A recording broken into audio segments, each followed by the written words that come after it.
اور ایک چادر والا کا جو بڑا شک پیدا ہو رہا ہے جس کی وجہ سے 43 یا 42 ٹیمپریچر ہو، اتنی گرمی کے اندر ایک بندے نے موٹی چادر لپیٹی ہوئی ہے،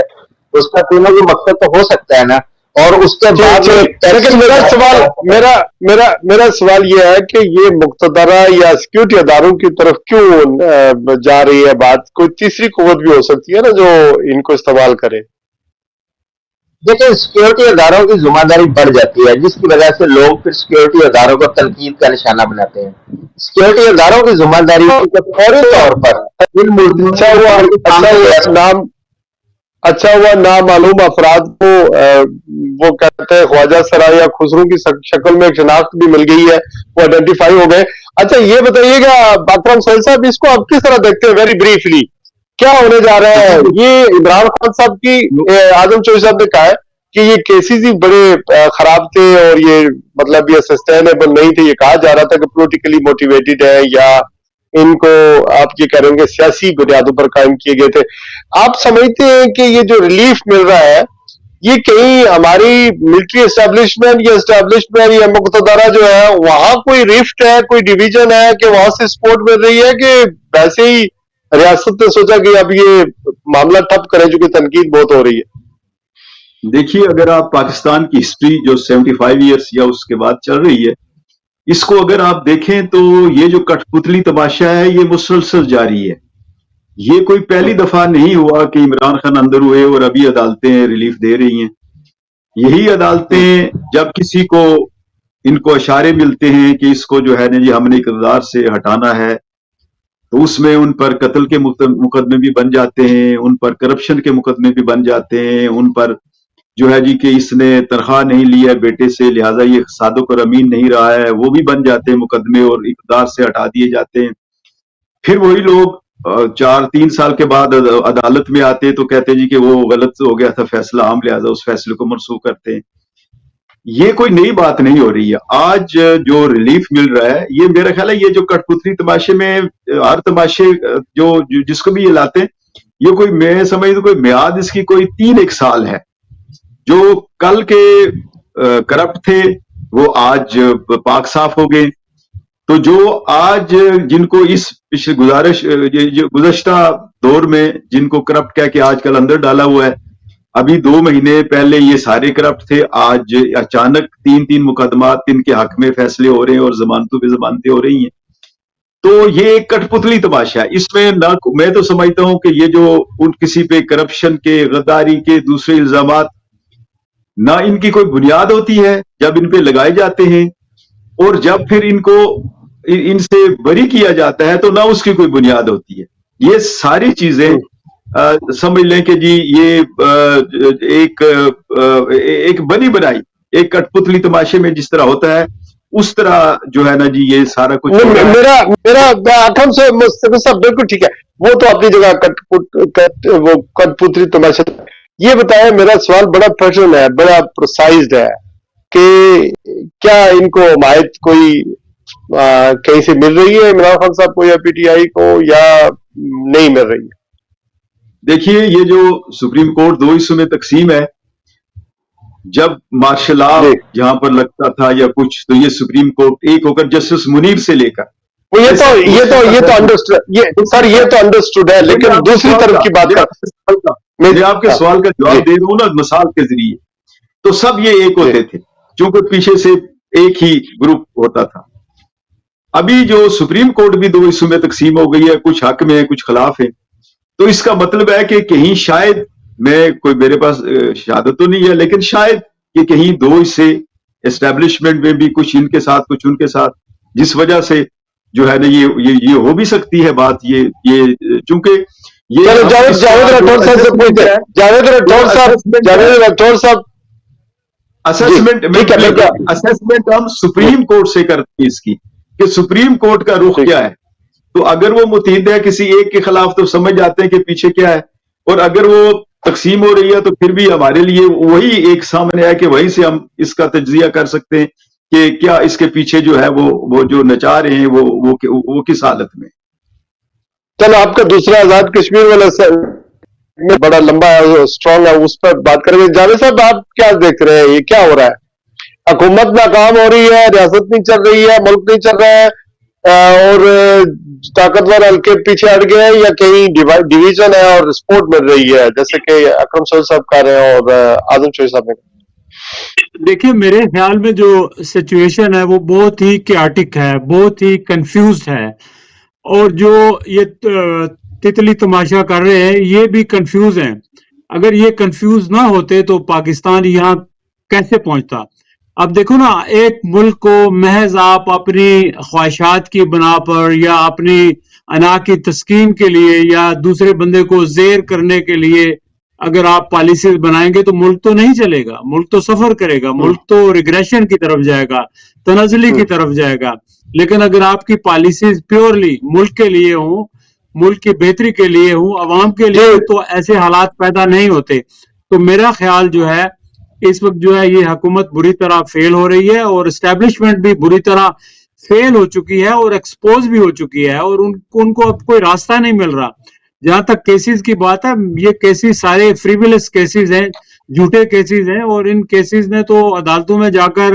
ختم ہونا ہی ہونا ہے. تو نیچرلی یہ ایک جینوئنلی کیس ختم ہو رہے ہیں. میرا نہیں خیال کہ کوئی جو ہے حکومت یا اسٹیبلشمنٹ نے پی ٹی آئی کے لیے کوئی ہمدردی ہے یا ان کے پس پردہ کوئی نیک خواہشات ہیں. چونکہ ابھی ریسنٹلی دیکھیں نا ایسے اقدامات ہوئے, ایک تو آ کے جناب ایک صاحب نے کہا کہ جی وہ معافی مانگے, اس کے علاوہ کوئی اور طریقہ نہیں ہے. پھر میں نے ایک کلپ سنا, ایک جو ہماری اسٹیبلشمنٹ کے ہیڈ ہیں وہ ایک کلپ میں کہہ رہے تھے پولیس والوں کو لیکچر دیتے ہوئے کہ آپ اللہ کے سپاہی ہیں اور آپ جیتیں گے, یہ نہیں جیتے گا. یہ سے کیا مراد تھی؟ ظاہر ہے کہ اس حد تک آپ اگر ذاتیات پر چلے جائیں تو معاملات کیسے ٹھیک ہوں گے؟ وہ معاملات تو خراب ہی ہوں گے, آگے ہی بڑھیں گے, اور ملک کے اندر جو ہے وہ جو ہے بے چینی پیدا ہوگی, تو حالات ٹھیک نہیں ہوں گے. ابھی پاکستان کی جو سچویشن ہے بہت آ گیا پوائنٹ, آ گیا جاوید صاحب پوائنٹ آ گیا. مجھے ویری کوئکلی یہ پوچھنا ہے اعظم چودھری صاحب, ویری بریفلی بتائیے گا کہ عوام کا یہ 8 فروری میں جو کچھ ہوا, اتنا بڑا انقلاب آیا, اس کا اور پھر ججوں کے خطوط کا اور سپریم کورٹ کے جتنے بھی سپریم ہائی کورٹ ہے, لاہور ہائی کورٹ ہے, پشاور ہے, کوئٹہ ہے, کراچی ہے, سندھ ہے, ان سب نے خطوط بھی لکھے, جواب بھی دیا, چونکہ سپریم کورٹ نے مانگا تھا کہ آپ اپنی رائے دیں. اس کا کتنا پریشر ہے یہ جو برف پگھلی ہے پی ٹی آئی کے حوالے سے؟ اصل میں جوڈیشری کو اپنی اس وقت جو ان کی سیلف رسپیکٹ ہے اس کا ایشو ہے, کیونکہ آپ نے 2 سال میں دیکھا ہے جوڈیشری جو ہیومن رائٹس وائلیشن تھی یا فریڈم آف ایکسپریشن جو سلب کی گئی تھی, اس کے اوپر جوڈیشری بالکل نہیں بولی. دوسرا, جس قسم کے الیکشن کروائے گئے یا الیکشن کے اندر جو کچھ ہو رہا تھا جوڈیشری اس پہ نہیں بولی. لیکن اب آ کے کیونکہ جوڈیشری کی اپنی جو سیلف رسپیکٹ, ان کی ایگو کو ہرٹ ہو رہی تھی, اور ان ججز نے جو خط لکھا وہ بھی انہوں نے لکھا جب پانی ان کے سر کے اوپر سے گزر چکا تھا. ان کو اتنا زیادہ پریشرائز کیا گیا کہ جب پریشر برداشت نہیں کر پائے تب انہوں نے اس کی نشاندہی کی. اب ہوتا کیا ہے کہ جب جوڈیشری یہ خط لکھتی ہے تو ان ججز کو ملائن کرنا شروع کر دیا جاتا ہے, اور کون کرتا ہے؟ حکومت کی جانب سے کچھ لوگ, اور جو ٹویٹر ہینڈلر تھے حکومت کے جو مسلک لوگ, وہ ان ججوں کو ملائن کرنا شروع کرتے ہیں, جس کی وجہ سے جوڈیشری کے اندر مزید اس پہ اگریشن پیدا ہوا, اور میں سمجھتا ہوں کہ وہ پرویل کر گیا. ساری جوڈیشری وہ کسی حد تک میرٹ کے فیصلے کرنے میں تیار نظر آ رہی ہے, کیونکہ بہت سارے ایسے فیصلے ہیں جو بلا وجہ جن کو لٹکایا گیا تھا, جن کو یہ جوڈیشری, اس کا مطلب یہ جوڈیشری آزادانہ طور پر فیصلے کر رہی ہے, یا جو